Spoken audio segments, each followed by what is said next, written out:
Parlem també de gestió cultural de la que es fa des del sector privat.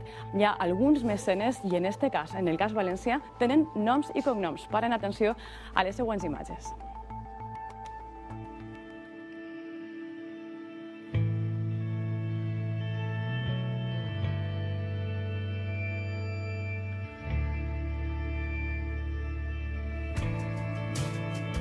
Tot el territori que es dibuixa al Centre d'Art Bombassens diu de la responsabilitat personal d'un mecenatge abanderat per la Fundació de la Família Soler Lloret. Una determinació artística que pren forma a través de propostes visuals abstractes que periòdicament es pengen i despengen d'un espai on tot sona a vell i a nou.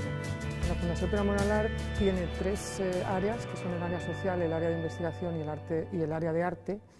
Y es en sí un proyecto de mecenazgo, en cuanto que pone recursos privados al servicio público.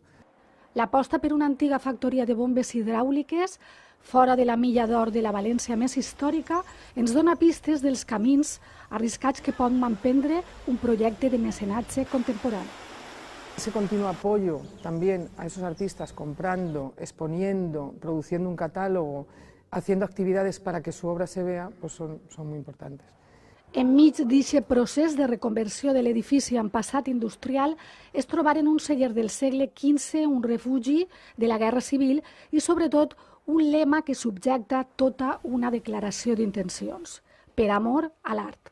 Cualquier proyecto de mecenazgo personal es una cuestión vocacional, es una satisfacción que no se puede medir, en qué, cómo o qué se recibe. Yo creo que es un deseo por compartir lo que se tiene, el intentar que el arte contemporáneo, el arte moderno, la cultura sea un eje de desarrollo social, pues es el retorno que yo creo que tenemos.